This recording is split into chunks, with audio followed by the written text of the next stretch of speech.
Hello, booklets. Hello, Mir. It's so nice to see you all again. How are you guys doing?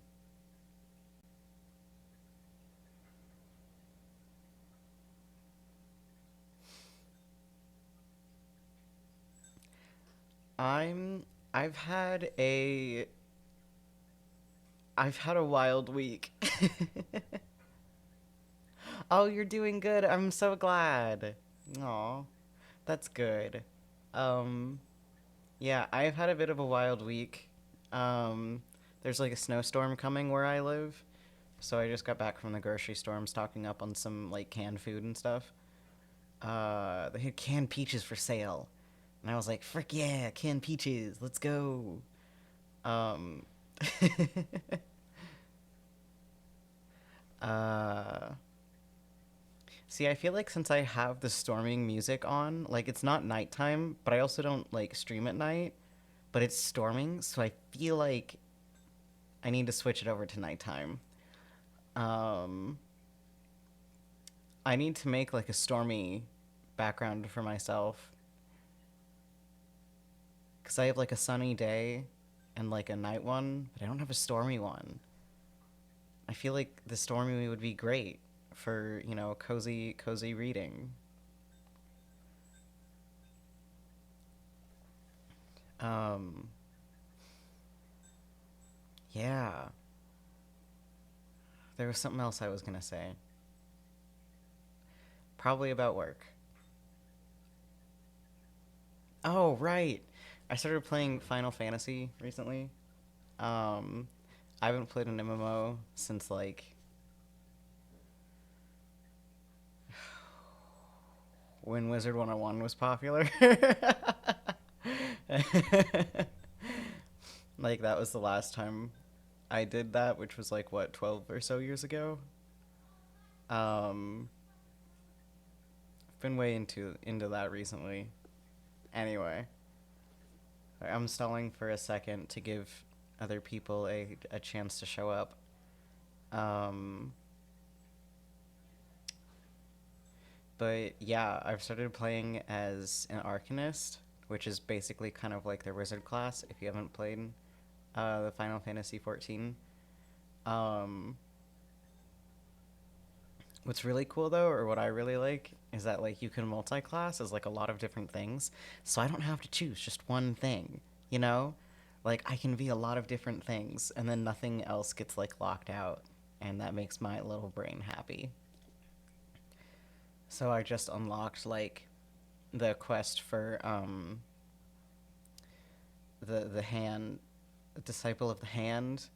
Yeah. So there's like four different things. There's like disciple of the land, hand, war, and magic. Um, and then for their hand one, they have like fishing, culinary, and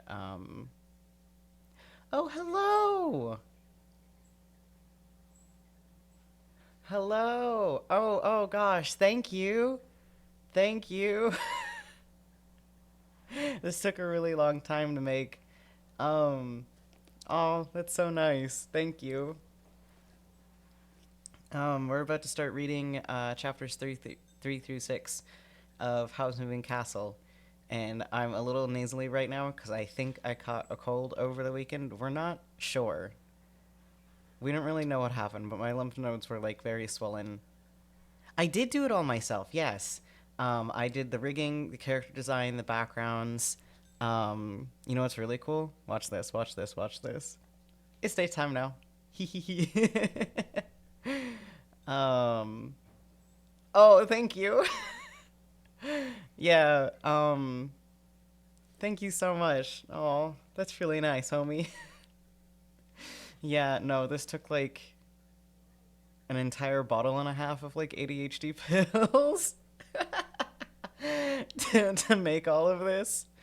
Um, yeah. So this was my first time ever rigging a model. Sorry, we'll get back to the book in a second.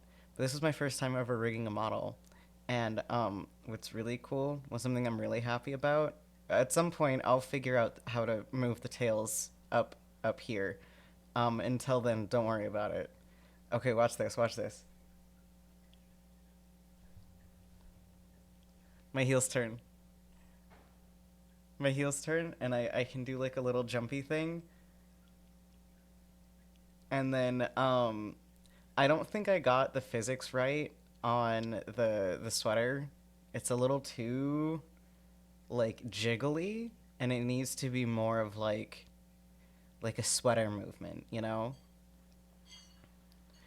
But I'll figure it out at some point. Oh, thank you. I am really happy with like how the sleeves turned out, cuz like the pattern moves. It's a little scuffy. Don't worry about it. This was very hard to do. I do plan on making more though, so I'll get more practice in, and I'll definitely do a second one of this model at some point. Yeah. But yeah, I'm gonna switch it back over to nighttime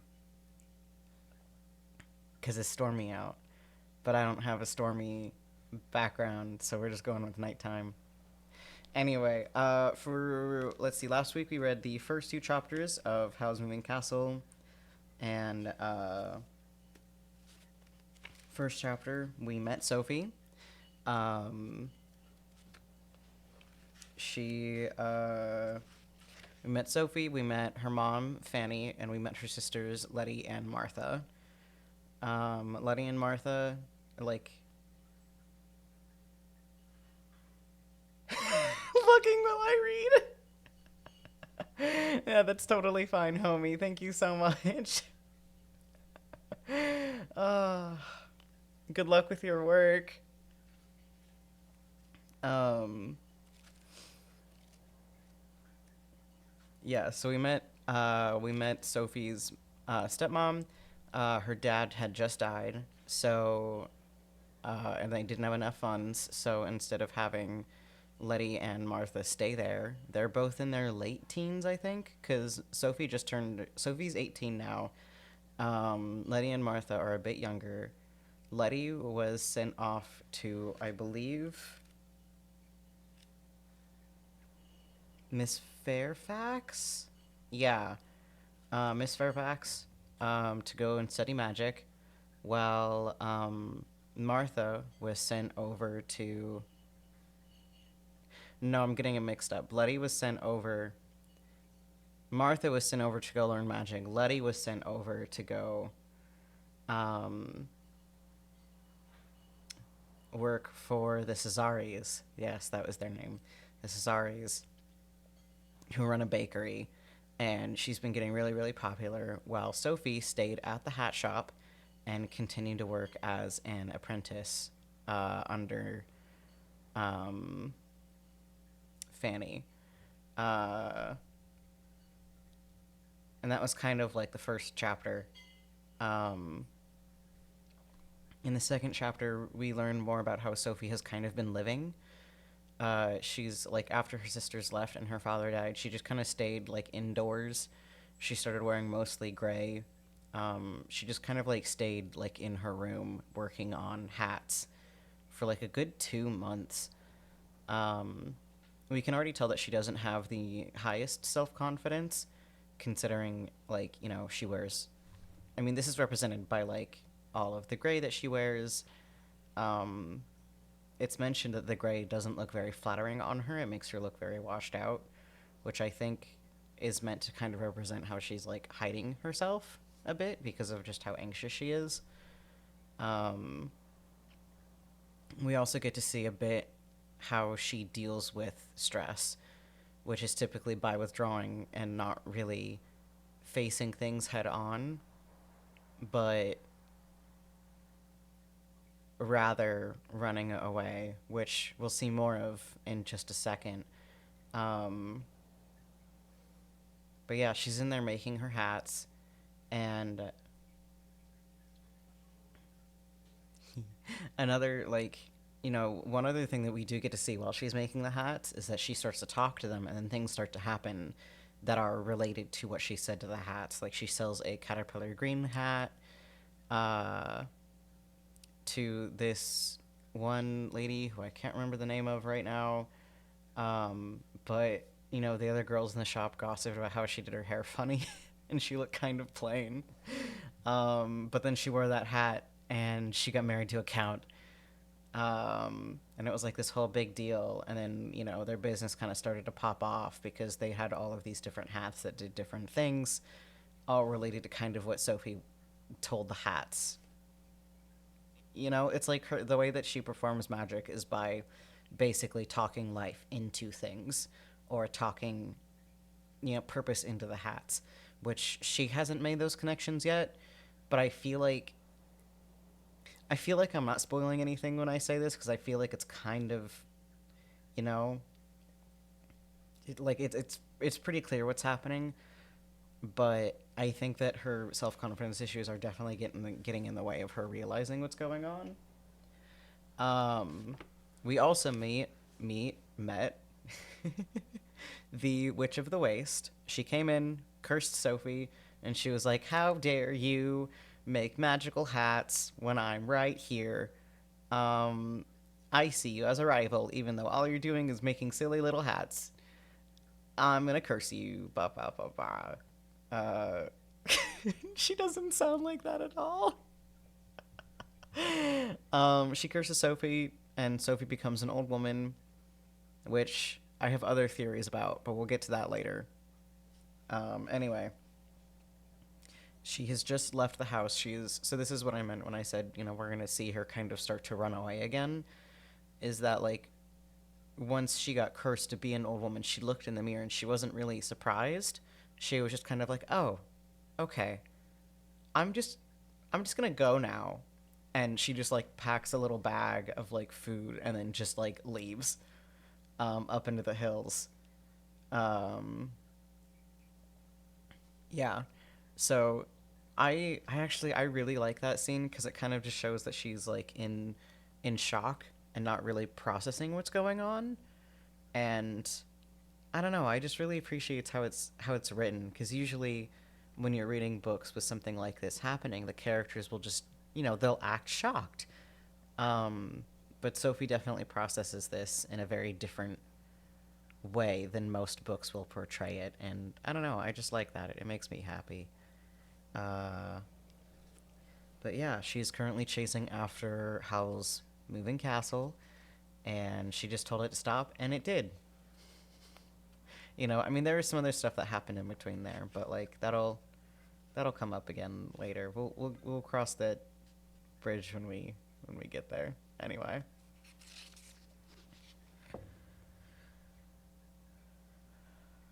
I'm also going to try to reposition my phone a bit, so I'm not just, like, doing this the entire time, you know. So I'm seeing, like, what if I put it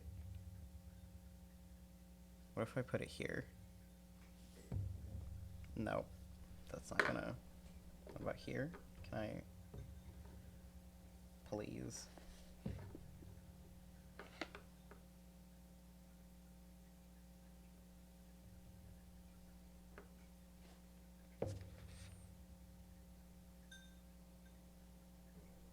I think this works. Okay. All right, chapter 3, in which Sophie talks to hats. That's not chapter 3, that's chapter 1. Chapter 3, in which Sophie enters into a castle in a bargain. There was a large black door in the black wall facing Sophie, and she made for that, hobbling briskly. The castle was...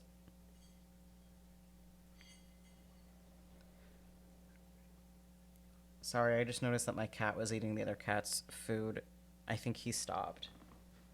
Oh, that little turd muffin.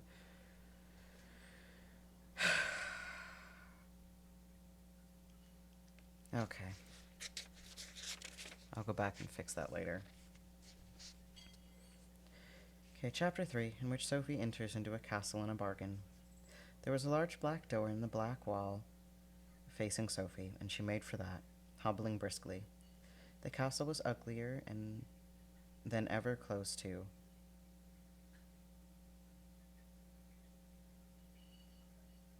I think that's a typo. The way they spelt two is with one O instead of two. The castle was uglier than ever close to. Huh. Anyway, it was far too tall for its height and not a very regular shape. As far as Sophie could see in the growing darkness, it was built of huge black blocks like coal, and like coal, the blocks were all different shapes and sizes. Chill breathed off these blocks as she got closer, but that failed to frighten Sophie at all. She just thought of chairs and firesides and stretched her hand out eagerly to the door. Oh. Her hand could not come near it. Some invisible wall stopped her hand about a foot from the door. Sophie prodded at it with an irritable finger. When that made no difference, she prodded it with her stick.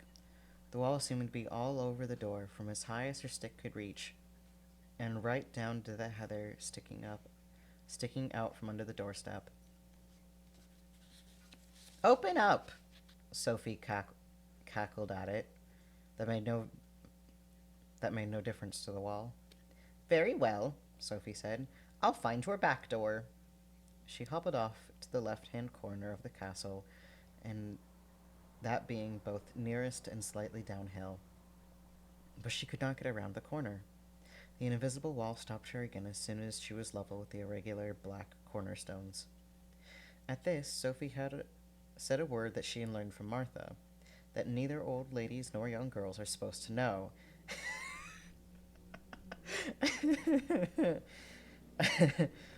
And stumbled uphill and anti-clockwise to the castle's right-hand corner.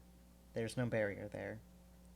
She turned that corner and hobbled eagerly toward the second big black door in the middle of that side of the castle. There was a barrier over that door, too. Sophie glowered at it. "I call that very unwelcoming," she said. Black smoke blew from the battlements and clouds. Sophie coughed. Now she was angry. She was old, frail, chilly, and aching all over. Night was coming on, and the castle just sat and blew smoke at her. "I'll speak to Howl about this," she said, and set off fiercely to the next corner. There was no barrier there. Evidently, you had to go round the castle anti-clockwise. But there, a bit sideways in the next wall, was the third door. And this one was much smaller and shabbier. "The back door at last," Sophie said. The castle started to move again as Sophie got near the back door. The ground shook, the wall shuddered and creaked, and the door started to travel away sideways from her. "Oh, no, you don't," Sophie shouted, as she ran after the door and hit it violently with her stick. "Open up!" she yelled. The door sprang open inwards, still moving away sideways. Sophie, by hobbling furiously, managed to get one foot up on its doorstep. Then she hobbled and scrambled and hopped again, while the greatest black blocks round the door jolted and crunched as the castle gathered speed over the uneven hillside. Sophie did not wonder that the castle had lopsided look. The marvel was that it did not fall apart on the spot. "What a stupid way to treat a building," she panted as she threw herself inside it. She had to drop her stick and hang onto the open door in order to not be jostled straight out again. When she began to get her breath, she realized there was a person standing in front of her, holding the door too. He was a head taller than Sophie, but she could see that he was the merest child, only a little older than Martha. And he seemed to be trying to shut the door on her and push her out of the warm, lamplit, low-beamed room beyond him into the night again. "Don't you have the impudence to shut the door on me, old... What am I saying? Don't you have the impudence to shut the door on me, my boy?" she said. "I wasn't going to, but you're keeping the door open," he protested. "What do you want?" Sophie looked round at what she could see beyond the boy. There was a number of probably wizardly things hanging from the beams, strings of onions, bunches of herbs, and bundles of strange roots. But there's also definitely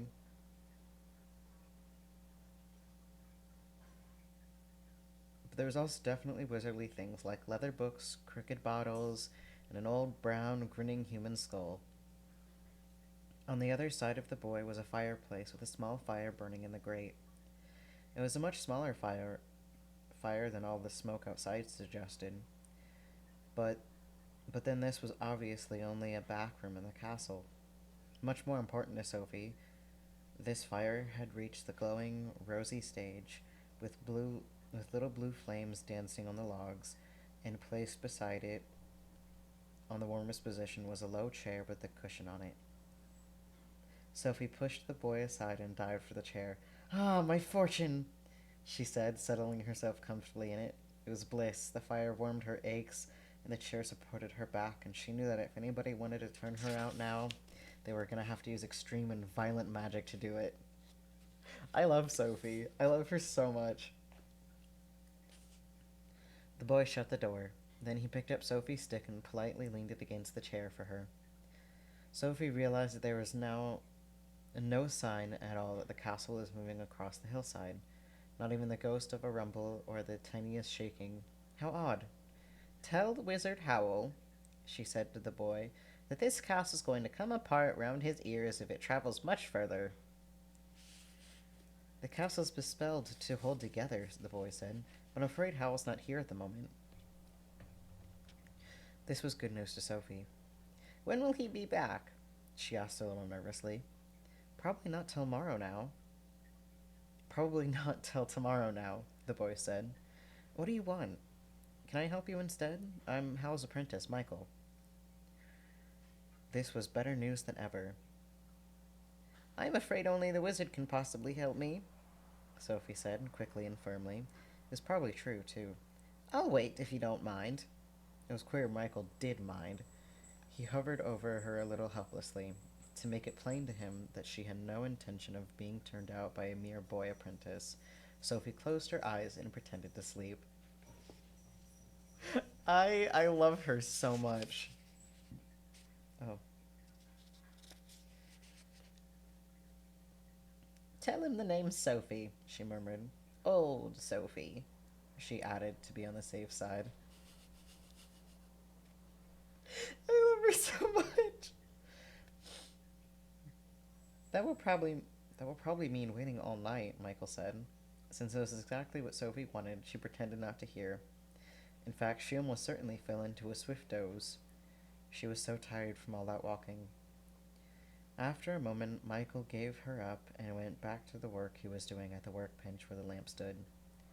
So she would have a whole night's shelter, even if it was on slightly false pretenses.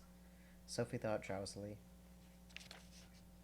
Since Howl was such a wicked man, it probably served him right to be imposed upon. But she intended to be well away from here by the time Howl came back and raised objections.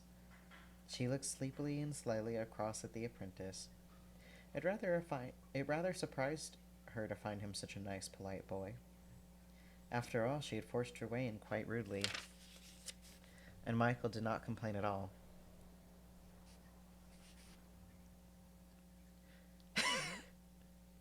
Right? Sophie's great. I love her. Michael had not complained at all. Perhaps Howl kept him in abject servility, but Michael did not look servile. He was a tall, dark boy with a pleasant, open sort of face, and he was most respectably dressed. In fact, if Sophie had not seen him at that moment carefully pouring green fluid out of a crooked flask onto black powder in a bent glass jar, she would have taken him for the son of a prosperous farmer. How odd! Still, things were bound to be odd where wizards were concerned, Sophie thought. And this kitchen or workshop was beautifully cozy and very peaceful. Sophie went properly to sleep and snored. She did not wake up when there came a flash and a muted bang from a workbench, followed by a hurriedly bitten off swear word from Michael. She did not wake up when Michael, sucking his burned fingers, put the spell aside for the night and fetched bread and cheese out of the closet. She did not stir when Michael knocked her stick down with a clatter, reaching over her for a log to put on the fire, or when Michael, looking down into Sophie's open mouth, remarked for the fireplace.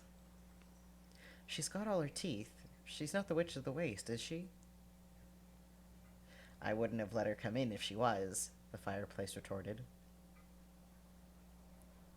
Michael shrugged and picked Sophie's stick politely up again. Then he put a log on the fire with equal politeness and went away to bed somewhere overhead. In the middle of the night, Sophie was woken by someone snoring. She jumped upright, rather irritated to discover that she was the one who had been snoring. I've done that once, but I was like really, really sick. I had like a really, really bad cold, and I was in the car, and I was like half asleep, and then I just heard like this loud snore, and it startled me awake, and it was myself. Anyway.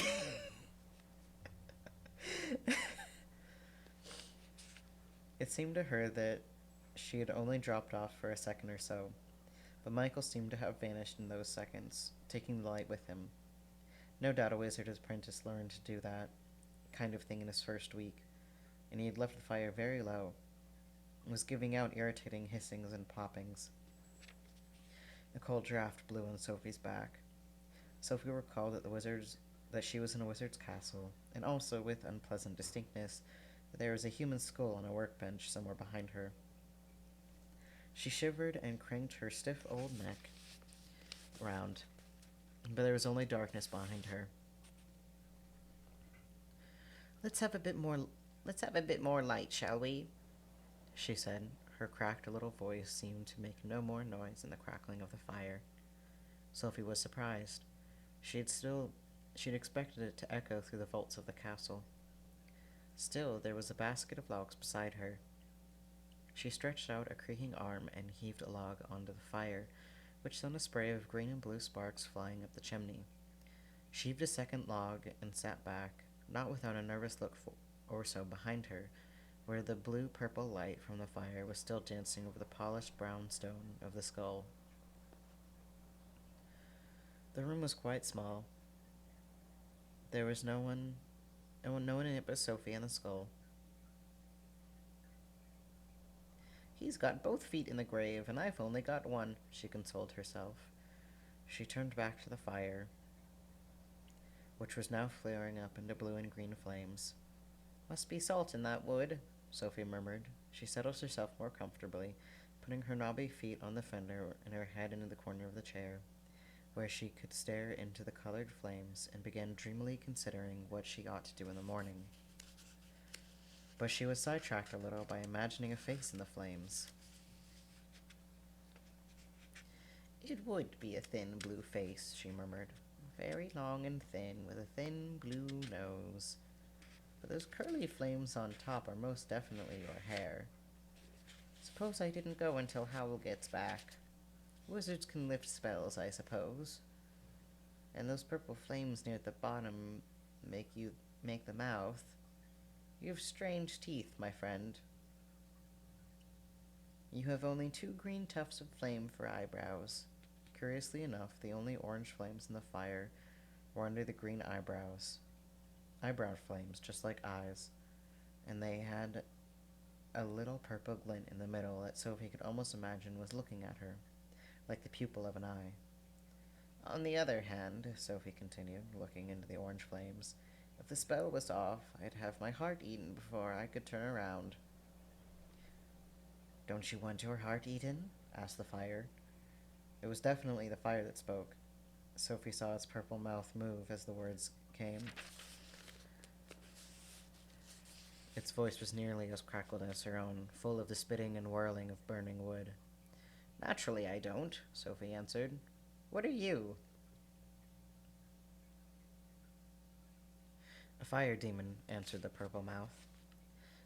Oh, a fire demon, answered the purple mouth. That was not the voice that I gave Calcifer. You know what, whatever, it's fine. And I answered the purple mouth.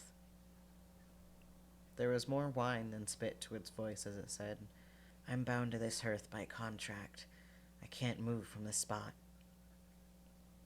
And then its voice became brisk and crackling. "And what are you?" it asked. "I can see you're under a spell." This roused Sophie from her dreamlike state. "You see?" she exclaimed. "Can you take the spell off?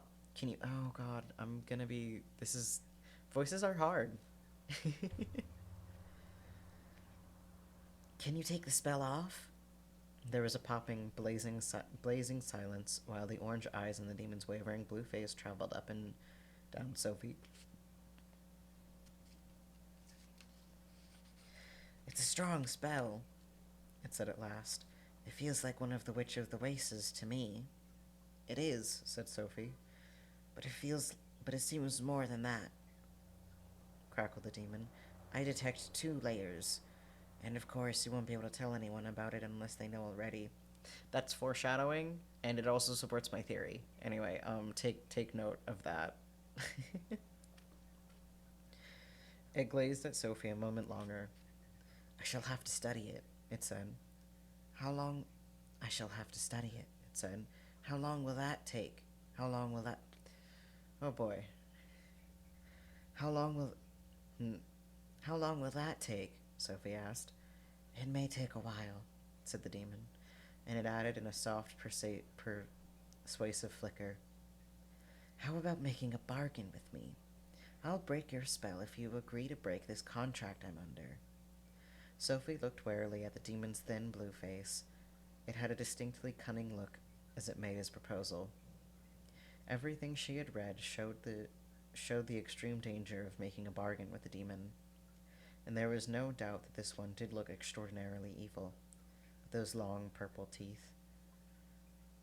"Are you sure you're being quite honest?" she said. Not completely," admitted the demon. "But do you want to stay like that till you die?" "That spell has shortened your life by about 60 years, if I am any judge of things." This was a nasty thought, and one which Sophie had tried not to think about up till now. It made quite a difference. "This contract we're under," she said. "It's with Wizard Howl, is it?" Of course," said the demon. Its voice took on a bit of a whine again. "I'm fastened to this hearth, and I can't stir so much as a foot away. I'm forced to do most of the magic around here. I have to maintain the castle and keep it moving and do all the special effects that scare people off, as well as anything else Howl wants. Howl's quite heartless, you know." That's also foreshadowing. Anyway, Sophie did not need telling that Howl was heartless. On the other hand, the demon was probably quite wicked. "Don't you get anything out of this contract at all?" she said. "I wouldn't have entered into it if I didn't," said the Howl, flickering sadly. "But I wouldn't have done if I had known what it would be like. I'm being exploited." In spite of her caution, Sophie felt a good deal of sympathy for the demon. She thought of herself making hats for Fanny while Fanny went gadding. "All right," she said. "What are the terms of the contract? How do I break it?" An eager purple grin spread across the demon's blue face. "You agree to a bargain?" "If you agree to break the spell on me," Sophie said, with a brave sense of saying something fatal. "Done!" cried the demon, its long face leaping gleefully up the chimney. "I'll break your spell the very instant you break my contract." "Then tell me how I break your contract," Sophie said. The orange eyes glinted at her and looked away. "I can't. Part of the contract is that neither the wizard nor I can say what the main clause is." Sophie saw that she had been tricked. She opened her mouth to tell the demon that it could sit in the fireplace until doomsday in that case. The demon realized she was going to. "Don't be hasty," it crackled. "You can find out what it is if you watch and listen carefully. I implore you to try. The contract isn't doing either of us any good in the long run, and I do keep my word. The fact that I'm stuck here shows that I keep it." It was in earnest, leaping about on its logs in an agitated way. Sophie again felt a great deal of sympathy. "But if I am to watch and listen, that means I have to stay here in Howl's castle." Oh. Oh, hello, Poison Lily. Sorry, I just looked up to look at chat. Yeah, I can show more of it in a second. We're almost done with this chapter. Thank you. Okay. Only about a month. Remember, I have to study your spell too, the demon pleaded. But what possible excuse can I give for doing that? Sophie asked. We'll think of one. How's pretty useless at most things. In fact, the demon said, venomously hissing, he's too wrapped up in himself to see beyond his nose half the time. We can deceive him as long as you'll agree to stay. Very well, Sophie said. I'll stay. Now find an excuse. She settled herself comfortably in the chair while the demon thought.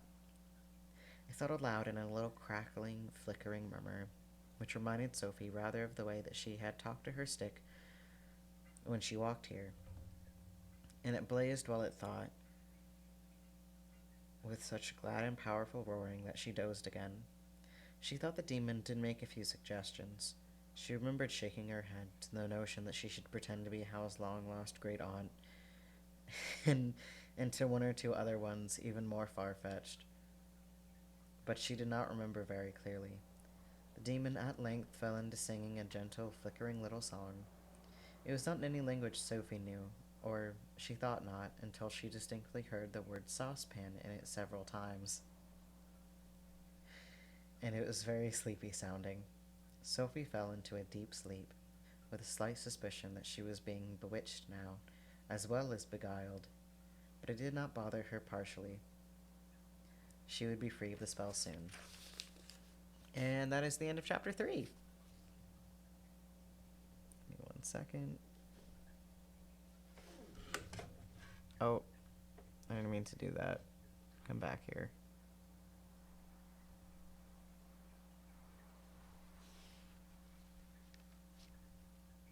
There we go. Okay. So yeah, that was chapter 3. There was a lot, now that I'm reading it again, there's a lot more foreshadowing than I noticed the first time around, but I don't want to give anything away, so I'm gonna try not to, spoil too much. But yeah, this is my full model. We did show a little bit of it earlier, so I hope this isn't bothering anybody who has to see it again. But, yeah. Ugh, sorry. But yeah, he turns side to side, and you can see his heels come up, and I'm very, very proud of that. Boop. And he, stands on his tiptoes, and his sleeves jiggle. And the tail swish. And at some point, I'll figure out how to turn the tails up so you can see them when it's just my face on stream. I'll fix that eventually. I swear.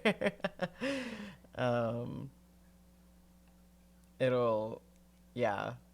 But yeah. I'm really happy with how the hair swishes. I tried to make it look curly when I was rigging it. Because you don't see a lot of curly haired models, so I tried to make it really bouncy. Thank you. Yeah, it took a really long time. This is the first model that I've made, so he's a little scuffy, but that's okay. I will remake him at some point, but it'll be a while. I'm gonna relax a little bit. Plus, there's a lot of other stuff I have to draw. Thank you. I'm very happy with how the hair turned out. It makes me happy. Hee hee hee hee. Oh, yeah. Also, if you look at the little flames inside the horns, they jiggle a bit too. Wow, wow, wow, wow,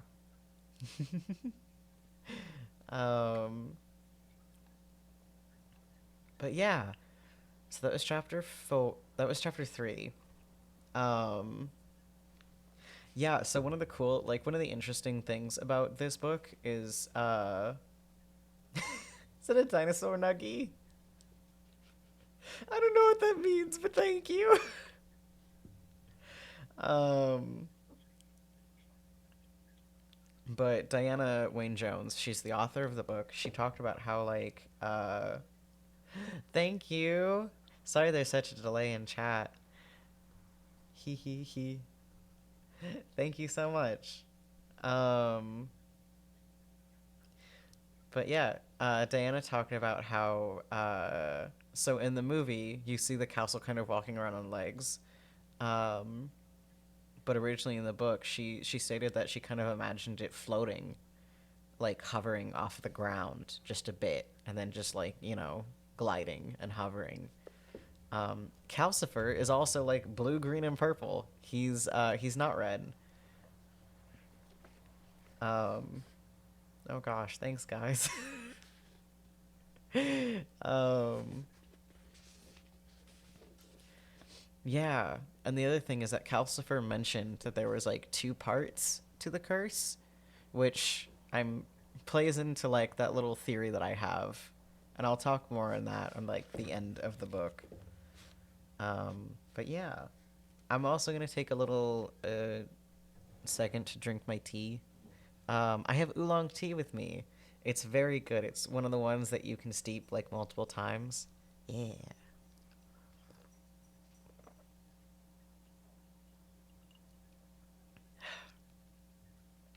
It's very good.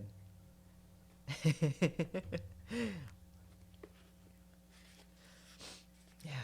When we get up to affiliate, I think. Is it affiliate or partner that lets you do the own emotes? I don't I don't remember, but when we get there, I will be adding in some of our own emotes. I already have 4 so far, but there's more that I want to draw and add. Actually, wait, no, I have 5. I do have 5 because one of them is just I made one of them recently as kind of like a joke, but I'm turning that into a emote because I think it would be really funny. um, oh yeah, and Michael in the book, he's called Markle in the movie. In the book, his name is Michael, and he's like I think 15 or 16. Um, hold on a second. Howl, don't eat Solomon's food. Give me 1 second. I'm so sorry. Howl, get out of there. No, that's not your food. You're so fat. It's not yours, you stinky old man. Don't yell at me.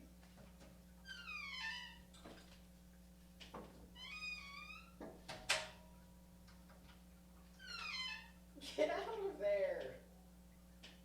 Owl. Come on. Out. Christ. Sorry. Sorry.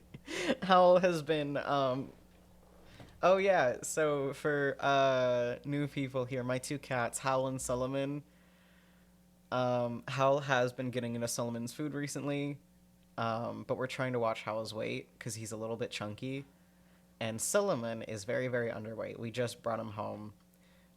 He was a stray for like 10 years. He's got a rough life. I have posted some pictures of him on Twitter. He's got like one eye, like half of like his left ear is missing. Um, he's a sweetheart though, but he's also really, really skinny. So I've been trying to feed him a bit extra. And Howl, the little butt cheek that he is, keeps getting into it.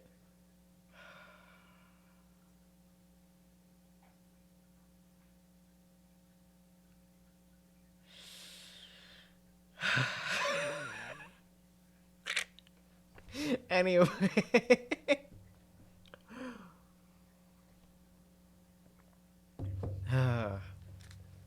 Stinky little men. Okay. Chapter 4.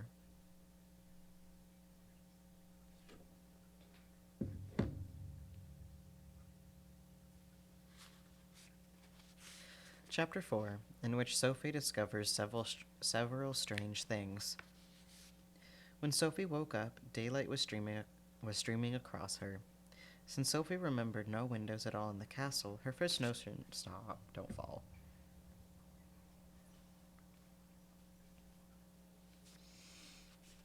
When Sophie remembered no windows at all in When Sophie remembered no windows at all in the castle, her first notion was that she had fallen asleep trimming hats and dreamed of leaving home. The fire in front of her had sunk to a rosy charcoal and white ash, which convinced her that she had certainly dreamed that there was a fire demon.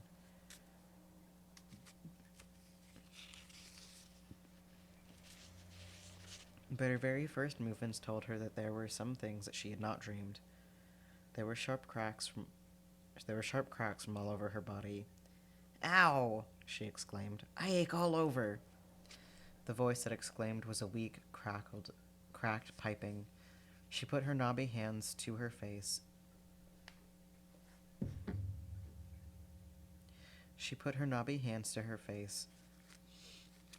And felt wrinkles. At that, she discovered she had been in a state of shock all yesterday. She was very angry indeed with the Witch of the Waste for doing this to her. Hugely, enormously angry. "Sailing into shops and turning people old," she exclaimed.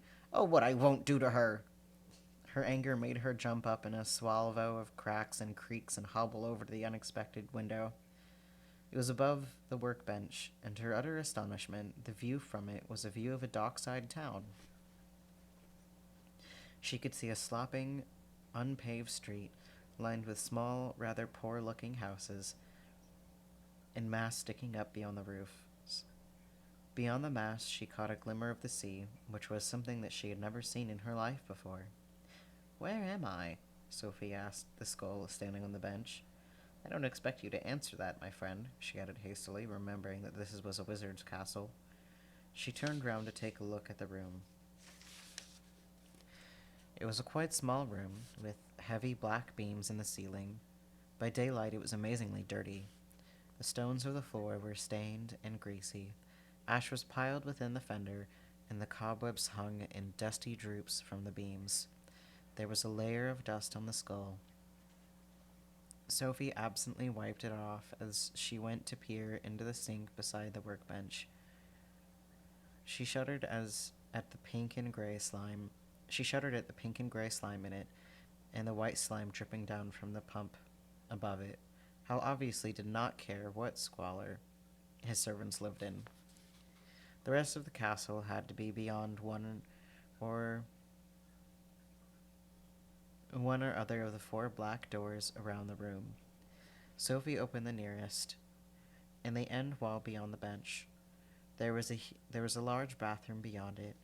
In some ways, it was a bathroom you might normally find only in a palace, full of luxuries such as an indoor toilet, a shower stall, an immense bath with clawed feet, and mirrors on every wall. What I would do for like a bathtub with clawed feet. So we just moved in this apartment, and I can actually like sit down in this bathtub, like crisscross, and it's so nice. It's so nice. We get like hot water coming out of like we get like hot water baths, and it's like a nice sized bathtub, and it's so good. A clawed bathtub would be like really cool though. Anyway, but it was even dirtier than the other room. Sophie winced from the toilet, flinched at the color of the bath, recoiled from the green weed growing in the shower, and quite easily avoided looking at her shriveled shape in the mirrors because the glass was plastered with blobs and runnels of nameless substances. The nameless substances themselves were crowded onto a very large shelf under the bath. They were in jars, boxes, tubes, and hundreds of tattered brown packets, and paper bags. The biggest jar had a name. It was called Drying Power, in crooked letters. Sophie was not sure whether there should be a D in that or not. She picked up a packet at random. It had skin scrawled on it. She put it back hurriedly. Another jar said eyes in the same scrawl. A tube stated for decay. It seems to work, too, Sophie murmured, looking at the white wash bin with a shiver. Water ran into the basin as she turned a blue-green knob that might have been brass, and washed some of the decay away. Sophie rinsed her hands and face in the water without touching the basin. She did not have the courage to use drying power. She dried the water with her skirt and then set off to the next black door. That one opened onto a flight of rickety wooden stairs. Sophie heard someone move up there and shut the door hurriedly. It seemed only to lead to a sort of loft anyway. She hobbled to the next door. By now she was moving quite easily. She was a hale old woman, as she discovered yesterday. The third door opened onto a poky backyard with high brick walls. It contained a big stack of logs and higgledy-piggledy I love that. Higgledy-piggledy heaps of what seemed to be scrap iron, wheels, buckets, metal sheeting, wire, mounted almost to the tops of the walls. Sophie shut that door too, rather puzzled, because it did not seem to match the castle at all. There was no castle to be seen above the brick walls. They ended at the sky. Sophie could only think that this part was round the side where the invisible wall had stopped her the night before. She opened the fourth door, and it was just a broom cupboard, with two fine but dusty velvet cloaks hanging on the brooms. Sophie shut it again slowly. The only other door was in the wall with the window, and that was the door she had come in by last night. She hobbled over and cautiously opened that. She stood for a moment, looking out at the slowly moving view of the hills, watching Heather slide past underneath the door, feeling the wind blow her wispy hair, and listening to the rumble and grind of the big black stones as the castle moved. Then she shut the door and went to the window. And there was the seaport town again. It was no picture. A woman had opened the door opposite and was sweeping dust into the street. Behind that house, a grayish canvas sail was going up a mast in brisk jerks, disturbing a flock of seagulls into flying round and round against the glimmering sea. "I don't understand," Sophie told the human skull. Then, because the fire looked almost out, she went and put a couple of logs and racked away some of the ash. Green flames climbed between the logs, small and curly, and shot up into a long blue face with flaming green hair. "Good morning," said the fire demon. "Don't forget we have a bargain." So none of that was a dream. Sophie was not much given to crying, but she sat in the chair for quite a while, staring at a blurred and sliding fire demon, and did not pay much attention to the sounds of Michael getting up, until she found him standing beside her, looking embarrassed and a little exasperated. "You're still here," he said.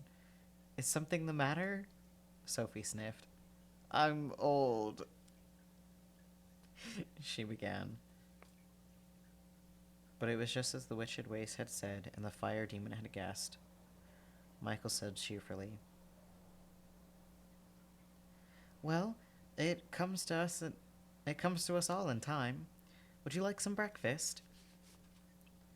Sophie discovered that she really was a very hale old woman indeed. After only bread and cheese at lunchtime yesterday, she was ravenous. "Yes," she said, and when Michael went to the closet in the wall, she sprang up and peered over his shoulder to see what there was to eat. "I'm afraid there's only bread and cheese," Michael said rather stiffly. "But there's a whole basket of eggs in there," Sophie said. "And isn't that bacon? What about a hot drink as well? Where's your kettle?" "There isn't one," Michael said. "Howl's the only one who can cook." "I can cook," said Sophie. "Unhook that frying pan and I'll show you." She reached for the large black pan hanging on the closet wall, in spite of Michael trying to prevent her. "You don't understand," Michael said. "It's Calcifer, the fire demon. He won't bend down his head to be cooked on for anyone but Howl." Sophie turned and looked at the fire demon. He flickered back at her wickedly. I refuse to be exploited, he said. You mean, Sophie said to Michael, that you have to go without even a hot drink unless Howl's here? Michael gave an embarrassed nod. Then you're the one that's being exploited, said Sophie. Give that here. She wrenched the pan from Michael's resisting fingers, plonked the bacon onto it, popped a handy wooden spoon into the egg basket, and marched with the lot to the fireplace. Right? I love Sophie. Now, Calcifer, she said, I have won. Let's have no more nonsense. Been down your head.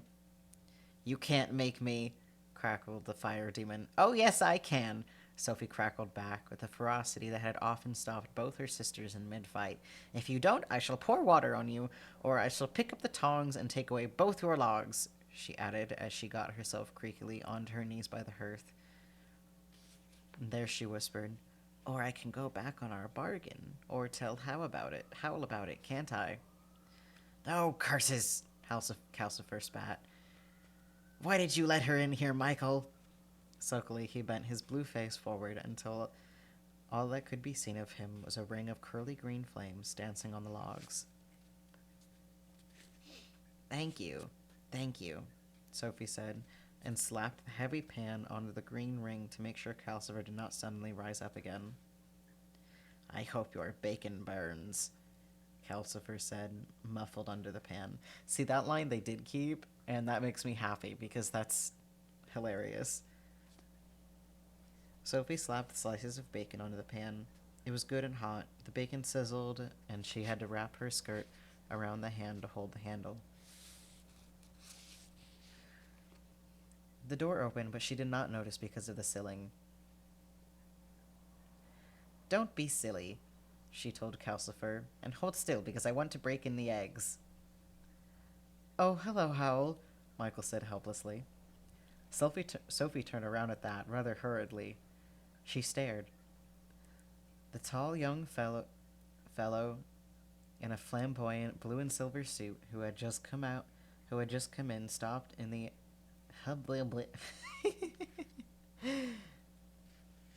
The tall young fellow in a flamboyant blue and silver suit who had just come in stopped in the act of leaning a guitar in the corner. He brushed the fair hair from his rather curious glass green eyes and stared back. His long, angular face was perplexed.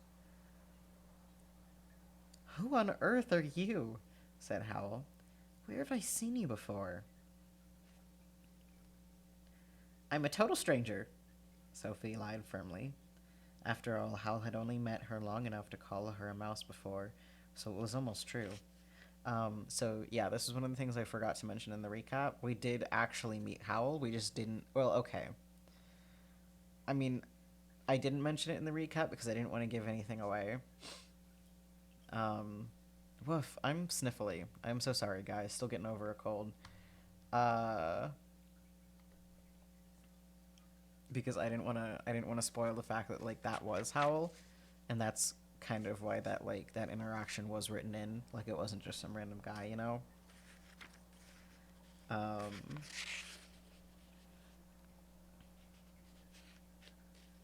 She ought to have been thanking her stars for the lucky escape she'd had then, she supposed. But in fact her main thought was, good gracious, Wizard Howl was only a child in his 20s, for all his wickedness. It made such a difference to be old, she thought as she turned the bacon over in the pan, and she would have died rather than let this overdressed boy know that she was the girl he had pitied on May Day.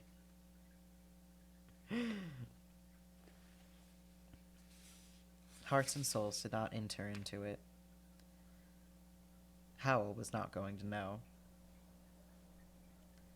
She says her name's Sophie, Michael said. She came last night. How did she make Calcifer bend down? Said Howl. She bullied me, Calcifer said in a piteous, muffled voice from under the sizzling pan. Not many people can do that, Howl said thoughtfully. He propped his guitar in the corner and came over to the hearth.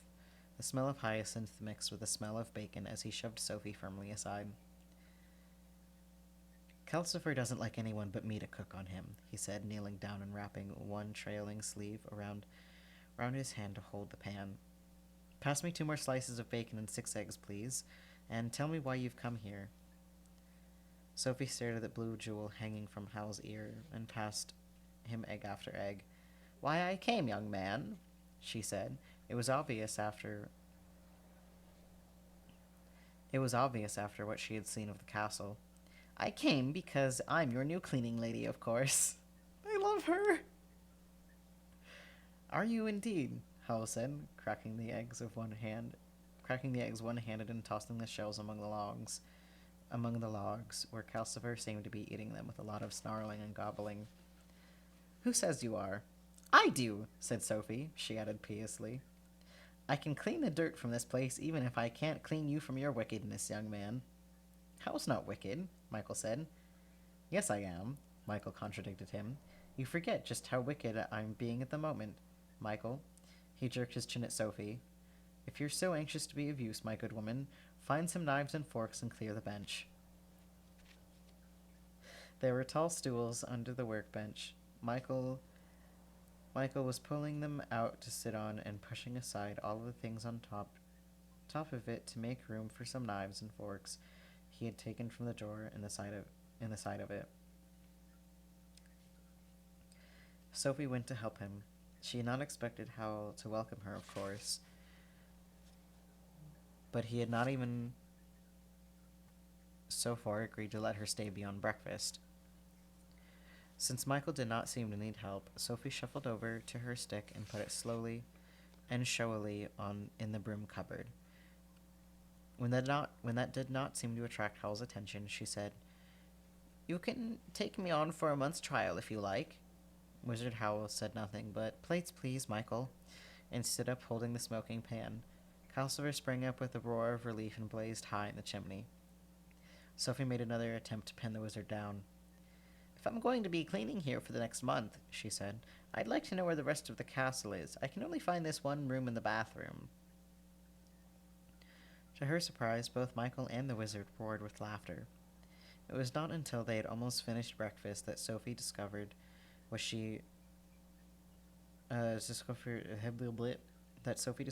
had made them laugh. Hal was not only hard to pin down, he seemed to dislike answering any questions at all. Sophie gave up asking him and asked Michael instead. Tell her, said Howl. It will stop her pestering. There isn't any more of the castle, Michael said, except what you've seen in 2 bedrooms upstairs. What?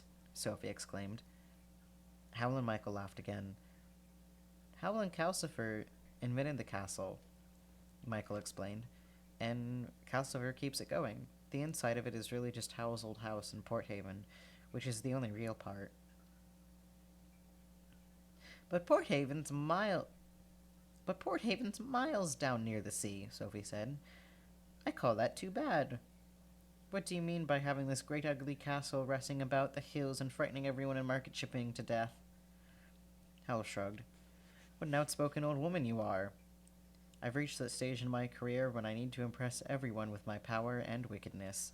I can't have the king thinking well of me. And last year I offended someone very powerful, and I need to keep out of their way. It seemed a funny way to avoid someone, but Sophie supposed wizards had different standards from ordinary people. And she shortly discovered that the castle had other peculiarities. They had finished eating, and Michael was piling the plates in the slimy sink beside the bench when there came a loud, hollow knocking at the door. Calcifer blazed up. Kingsbury... Oh, what was my Calcifer voice? I just did it. Kingsbury door. Howl, who was on his way to the bathroom, went to the door instead. There was a square wooden knob above the door, set into the lintel with a dab of paint on each of its 4 sides. At that moment, there was a green blob on the side that was at the bottom, but Howl turned the knob around so that it had a red blob downward before he opened the door. Outside stood a personage wearing a stiff white wig and a wide hat on top of that. He was clothed in scarlet and purple and gold, and he held up a little staff decorated with ribbons like an infant maypole. He bowed. Scents of cloves and orange blossom blew into the room. His Majesty the King presents his compliments and sends payment for 2,000 pair of 7-league boots, this person said. Behind him, Sophie had glimpses of a coach waiting in a street full of sumptuous houses covered with painted carvings, and towers and spires and domes beyond that, of a splendor she had hardly before imagined. She was sorry it took so little time for the person at the door to hand over a long, silken, chinking purse, and for Howl to take that purse, bow back, and shut the door. Howl turned the square knob back so that the green blob was downward again, and stowed the long purse in his pocket. Howl saw Michael's eyes follow the purse in an urgent, worried way. Howl went straight to the bathroom then, calling out, "I need hot water in here, Calcifer," and was gone for a long, long time. Sophie could not restrain her curiosity. "Whoever was that at the door?" she asked Michael. "Or do I mean wherever?" "That door gives on to Kingsbury," Michael said, "where the king lives. I think that man was the Chancellor's clerk," and he added worriedly to Calcifer, "I do wish he hadn't given Howl all that money." "Is Howl going to let me stay here?" Sophie asked. "If he is, you'll never pin him down," Michael answered. "He hates being pinned down to anything." And that's the end of chapter 4. Yeah. I think we do have time for one more chapter, which is great, because that's all I plan to do. But before we start, I am going to take some more sips of tea.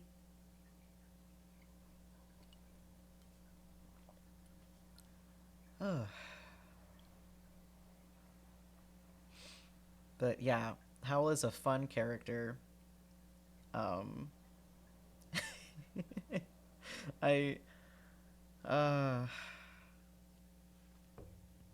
yeah. Also, I love Sophie. I love her so much. I don't know if tomorrow, if I want to do, I think I do want to do, like, at the very least, some thumbnail comic pages, at least like one of the chapters or one of the scenes that we like. I'm not really sure which one, though. But I guess I can ask you guys that tomorrow. You know, I'll think of some and then ask.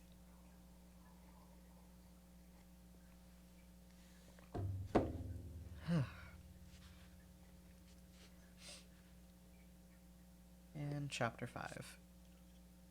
Chapter 5, which is far too full of washing.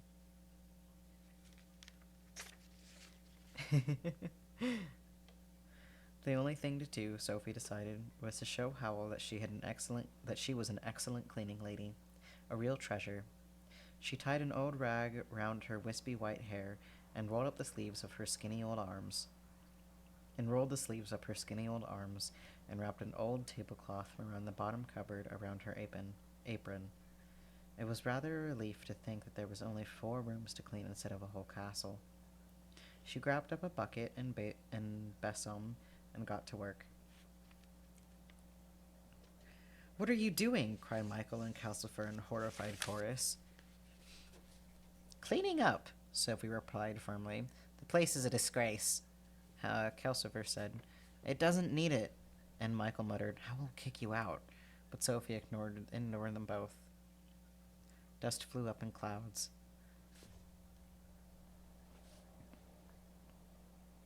In the midst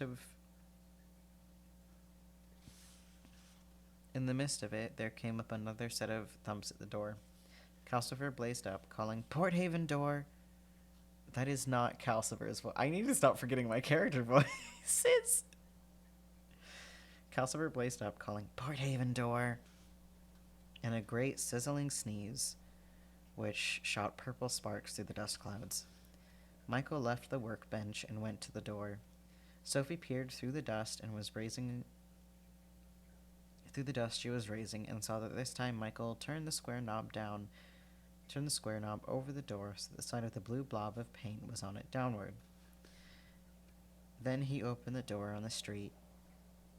On the street you saw out of the window. A small girl stood there. "Please, Mr. Fisher," she said, "I've come for that spell from me mum." "Safety spell for your dad's boat, wasn't it?" Michael said. "Won't be a moment." He went back to the bench and measured powder from a jar from the shelves into a square of paper. While he was doing it, the little girl peered in at Sophie as curiously as Sophie peered out at her. Michael twisted the paper around the powder and came back, saying, "Tell her to sprinkle that right along the boat. It'll last out and back, even if there's a storm."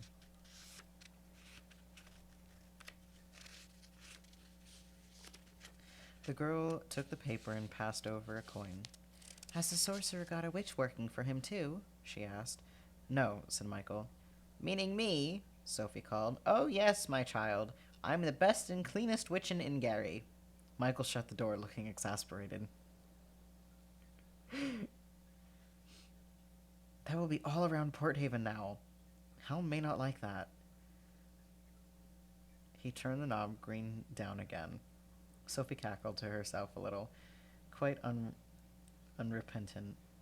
Probably she had let the besom she was using put ideas in her head. But it might persuade Howl to let her stay if everyone thought she was working for him. It was odd. As a girl, Sophie would have shriveled with embarrassment at the way she was behaving. As an old woman, she did not mind what she said or did. She found that a great relief. She went noisily over as Michael lifted up a stone in the hearth and hid the little girl's coin under it. "What are you doing?" "Calcifer and I try to keep a store of money," Michael said rather guiltily. "Hal spends every penny we've got if we don't." "Feckless spendthrift," Calcifer crackled. "He'll spend the king's money faster than I burn a log. No sense." Sophie sprinkled water from the sink to lay the dust, which made Calcifer shrink back against the chimney. Then she swept the floor all over again. She swept her way towards the door in order to have a look at the square knob above it. The fourth side, which she had not seen used yet, had a blob of black paint on it. Wondering where that led to, Sophie began briskly sweeping the cobwebs off the beams. Michael moaned and Calcifer sneezed again. Hal came out of the bathroom just then in a waft of steamy perfume. He looked marvelously spruce. Even the silver inlets and embroidery on his suit seemed to have become brighter. He took one look and backed into the bathroom again, with a blue and silver sleeve protecting his head. "Stop it, woman!" he cried. "Leave those poor spiders alone." "These cobwebs are a disgrace," Sophie declared, fetching them down in bundles. "Then get them down and leave the spiders," said Howl. Probably he had a wicked affinity with spiders, Sophie thought. They'll only make more webs," she said, "and kill flies, which is very useful," said Howl. "Keep that broom still while I cross my own room, please." Sophie leaned on the broom and watched Howl cross the room and pick up his guitar. Yeah, I feel like Howl is the kind of person who would bring a guitar to, like, a campfire, but then probably not play it, and just, like, sit there looking cool with a guitar. I love him.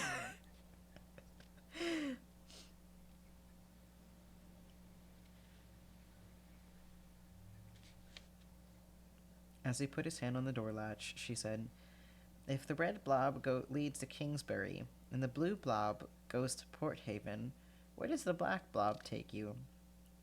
"What a nosy old woman you are," said Howl. "That leads to my private bolt hole, and you are not being told where it is." He opened the door into the wide, moving moorland and the hills. "When will you be back, Howl?" Michael asked a little despairingly. Howl pretended not to hear. He said to Sophie, "You're not going to kill a single spider while I'm away." And the door slammed behind him. Michael looked meaningly at Calcifer inside. Calcifer crackled with malicious laughter. Since nobody explained where Howl had gone, Sophie concluded that he was off to hunt young girls again, and got down to work with more righteous vigor than ever. She did not dare harm any spiders after what Howl had said, so as she banged at the beams with the broom, screaming, "Out, spiders! Out of my way!" Spiders, hiblet. Spiders scrambled for their lives in every which way, and webs fell in swaths. Then, of course, she had to sweep the floor yet again. After that, she got down on her knees and scrubbed it. "I wish you'd stop," Michael said, sitting on the stairs out of her way. Calcifer, cowering at the back of the gate of the grate, muttered, "I wish I'd never made that bargain with you now." Sophie scrubbed on vigorously. "You'll be much happier when it's all nice and clean," she said. "But I'm miserable now," Michael protested. Hal did not come back again until late that night. By that time, Sophie had swept and scrubbed herself into a state when she could hardly move. She was sitting hunched up in the chair, aching all over. Michael took hold of Howl by a trailing sleeve and towed him over to the bathroom, where Sophie could hear him pouring out complaints in a passionate mutter. Phrases like "terrible old biddy" and "won't listen to a word" were quite easy to hear, even though Calcifer was roaring, "Howl, stop her! She's killing us both!" But all Howl said when Michael let go of him was, "Did you kill any spiders?" "Of course not," Sophie snapped. Her aches made her irritable. "They look at me and run for their lives." "What are they? All the girls whose hearts you ate?" Howl laughed. "No, just simple spiders," he said, and went dreamily away upstairs. Michael sighed. He went into the broom cupboard and hunted until he found an old folding bed, a straw mattress, and some rugs, which he put into the arched space under the stairs. "You better sleep here tonight," he told Sophie. "Does that mean Howl's going to let me stay?" Sophie asked. "I don't know," Michael said irritably. "Howl never commits himself to anything. I was here for 6 months before he seemed to notice I was living here and made me his apprentice. I just thought a bed would be better than the chair." "Thank you very much," Sophie said gratefully. The bed was indeed more comfortable than a chair, and when Calcifer complained that he was hungry in the night, it was an easy matter for Sophie to creak her way out and give him another log. In the days that followed, Sophie cleaned her way remorselessly through the castle. She really enjoyed herself, telling herself that she was looking for clues. She washed the window, she cleaned out the oozing sink, and she made Michael clear everything off the workbench and the shelves so that she could scrub them. She had everything out of the cupboards and down from the beams and cleaned those too. The human skull, she fancied, began to look as long-suffering as Michael. It had been moved so often. Then she tacked an old sheet to the beams nearest the fireplace and forced Calcifer to bend his head down while she swept the chimney. Calcifer hated that. He crackled with mean laughter when Sophie discovered that soot had gotten all over the room and she had to clean it again. That was Sophie's trouble. She was remorseless, but she lacked method. But there was this method to her remorselessness. She calculated that she could not clean this thoroughly without sooner or later coming across Hal's hidden hoard of girls' souls, or chewed hearts, or else something that explained Calcifer's contract. Up the chimney, guarded by Calcifer, had struck her as a good hiding place. There was nothing there but quantities of soot, which Sophie stored in bags in the yard. The yard was high on her list of hiding places.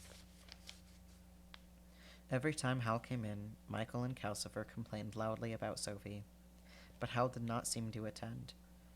Nor did he seem to notice the cleanliness, nor did he notice. Oh boy. And nor did he notice that the food closet became very well stocked with cakes and jam and the occasional lettuce. For, as Michael had prophesied, word had gone around Port Haven. People had come to the door to look at Sophie. They called her Miss Witch in Porthaven, Madam Sorceress in Kingsbury. Word had gone around the capital, too, though the people who came to the Kingsbury door were better dressed than those in Porthaven. No one in either place liked to call someone so powerful without an excuse, so Sophie was always having to pause in her work to nod and smile and take in a gift, or to get Michael to put up a quick spell for someone. Some of the gifts were nice things: pictures, strings of shells, and useful aprons. Sophie used the aprons daily and hung the shells and the pictures around her cubbyhole under the stairs, which soon began to look very homelike indeed. Sophie knew she would miss this when Howl turned her out. She became more and more afraid that he would.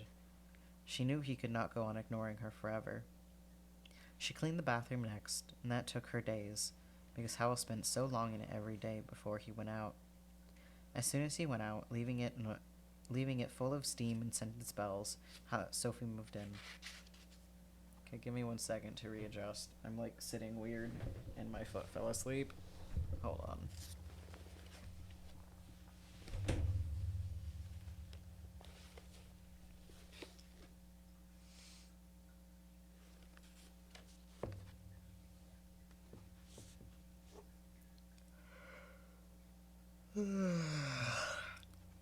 Getting a little sleepy.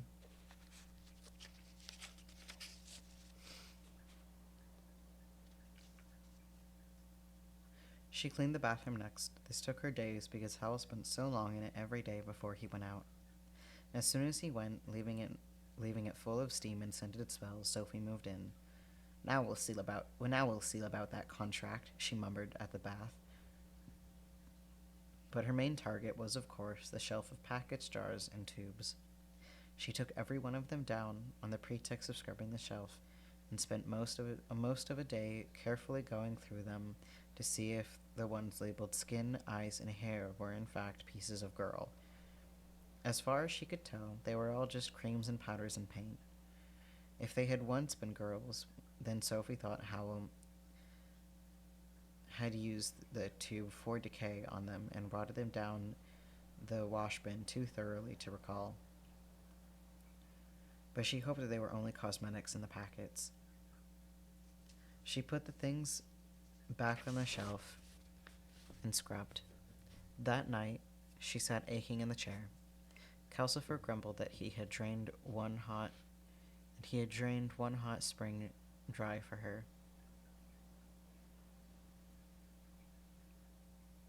Where are the hot springs? Sophie asked. She was curious about everything these days. Under the Porthaven marshes mostly, Calcifer said. But if you go on like this, I'll have to fetch hot water from the waste. When are you going to stop cleaning and find out how to break my contract? In good time, said Sophie.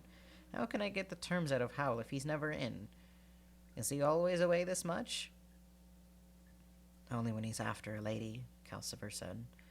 When the bathroom was clean and gleaming, Sophie scrubbed the stairs and the landing upstairs. Then she moved on into Michael's small front room. Michael, who by this time had seemed to be accepting Sophie gloomily as sort of a natural disaster, gave a yell of dismay and pounded upstairs to rescue his most treasured possessions. They were in an old box under his worm-eaten little bed. As he hurried the box protectively away, Sophie glimpsed a little blue ribbon and a sugar-spun rose in it, on top of what seemed to be letters. So Michael has a sweetheart, she said to herself as she flung the window open. It opened onto the street in Porthaven, too, and heaved his bedding across the sill to air. Considering how noisy she had lately become, Sophie was rather surprised at herself for not asking Michael who this girl was and how he kept her safe from Howl. She swept such quantities of dust and rubbish from Michael's room that she had nearly swamped Calcifer trying to burn it all. You'll be the death of me. You're as heartless as Howl, Calcifer choked. Only his green hair and a blue piece of his long forehead showed. Michael put his precious box in the drawer of the workbench and locked the drawer. I wish Howl would listen to us, he said. Why is this girl taking him so long?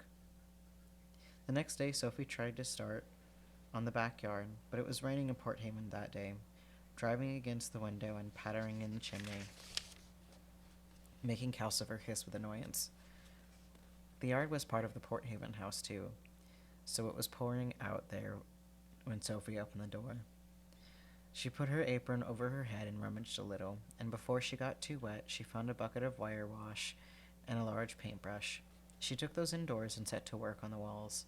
She found an old stepladder in the broom cupboard, and she whitewashed the ceiling between the beams. It rained for the next 2 days in Port Haven, and even when Hal opened the door with the knob green blob down and stepped out onto the hill, the weather there was sunny, with big cloud shadows racing over the heather faster than the castle can move. Sophie whitewashed her cubbyhole, the stairs, the landing, and Michael's room.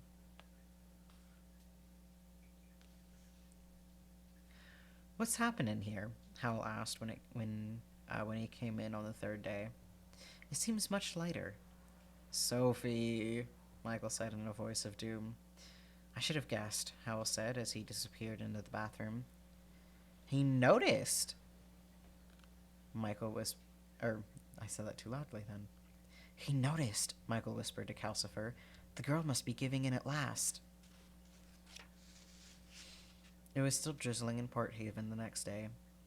Sophie tied on her head cloth, rolled up her sleeves, and girded on her apron.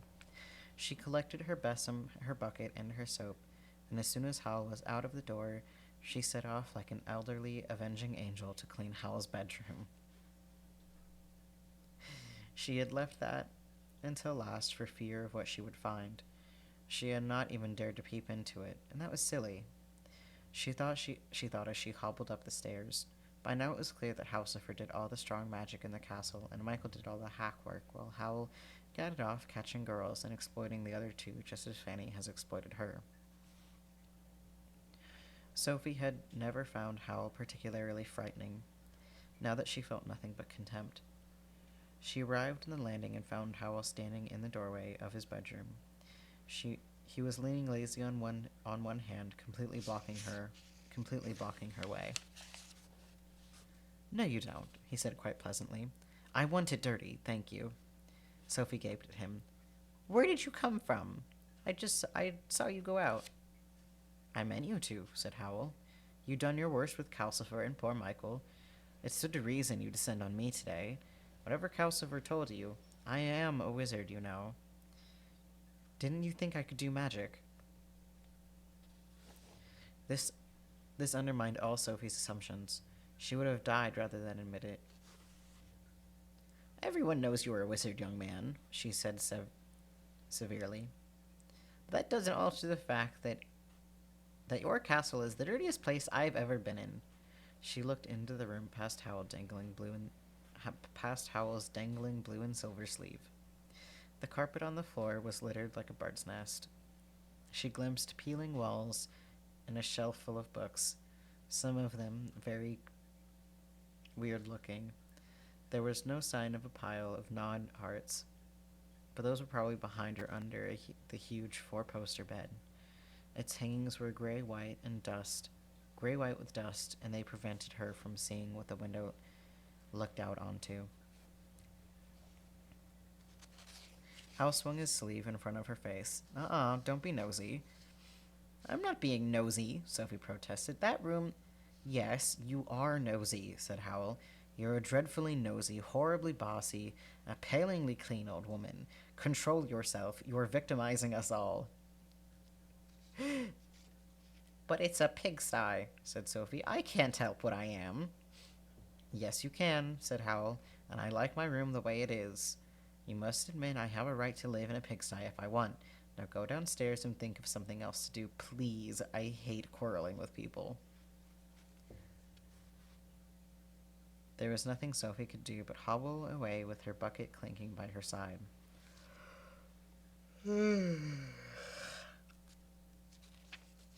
Yeah, this is probably my last chapter.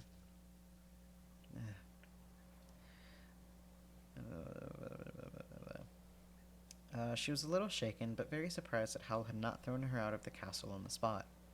But since he had not, she thought of the next thing that needed doing at once. She opened the door beside the stairs and found the drizzle had almost stopped, and sailed out into the yard, where she began vigorously sorting through piles of dripping rubbish. Then there was a metallic clash, and Howl appeared again, stumbling slightly in the middle of the large sheet of rusty iron Sophie had been going to move next. "Not here either," he said. "You're a terror, aren't you? Leave this yard alone. I know just where everything is in it, and I won't be able to find the things I need for my transport spells if you tidy them up." So there was probably a bundle of souls or a box of Chew's hearts somewhere out here, Sophie thought. She felt really thwarted. "Tidying up is what I am here for," she shouted at Howl. "Then you must think of a new meaning for your life," Howl said. For a moment it seemed as if he was going to lose his temper too. His strange, pale eyes all but glared at Sophie, but he controlled himself and said, "Now trot along indoors, you overactive old thing, and find something else to play with before I get angry. I hate getting angry." He wouldn't stutter like that, but I think you guys get the get the point. Sophie folded her skinny arms. She did not like being glared at by eyes like glass marbles. "Of course you hate getting angry," she retorted. "You don't like anything unpleasant, do you? You're a slitherer outer, that's what you are. You slither away from anything you don't like." Howl gave a forced sort of smile. "Well now," he said, "now we both know each other's faults. Now go back into the house. Go on, back." He advanced on Sophie, waving her towards the door. The sleeve on his waving arm caught the edge of the rusty metal, jerked and tore. "Damnation!" said Howl, holding up the trailing blue and silver ends. "Look at what you've made me do." "I can mend it," Sophie said. Howl gave her another glassy look. "There you go again," he said. "How you must love servitude." He took his torn sleeve gently between his fingers of his right hand and pulled it through them. As the blue and silver fabric left his fingers, there was no tear in it at all. "There," he said. "Understand?" Sophie hobbled back indoors, rather chastened. Wizards clearly had no need to work in the ordinary way. Howl had shown her he really was a wizard to be reckoned with. "Why didn't he turn me out?" she said, half to herself, half to Michael. "Beats me," said Michael. "But I think he goes by Calcifer. Most people come in here either don't notice Calcifer or they're scared stiff of him." And that's the end of chapter 5. And the next chapter is a fun one, but we will get to that next week. Because, yeah, that was 3 chapters for tonight. And I am sniffly and yawning, and I don't particularly think that a nasally voice makes very good for reading.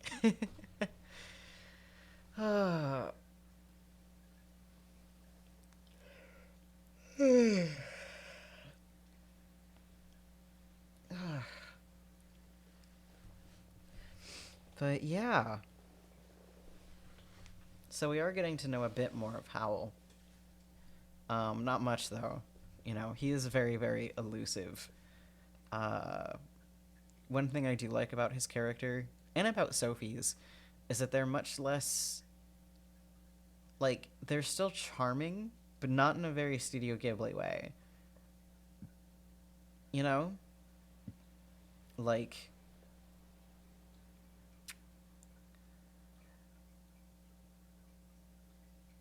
I'm not really sure how to explain it.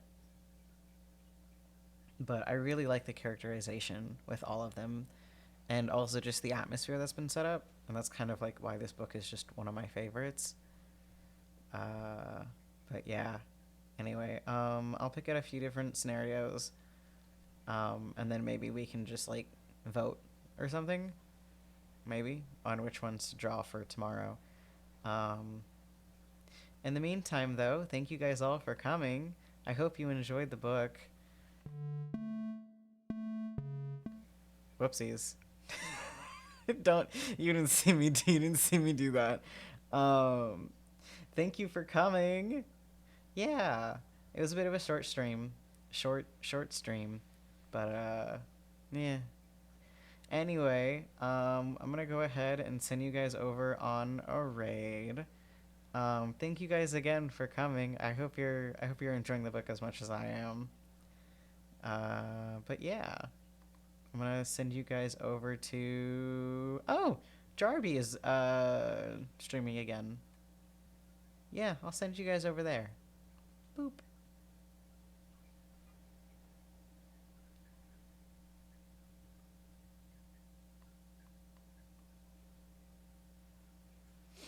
All right. Thank you guys so much, and I will see you tomorrow. Bye.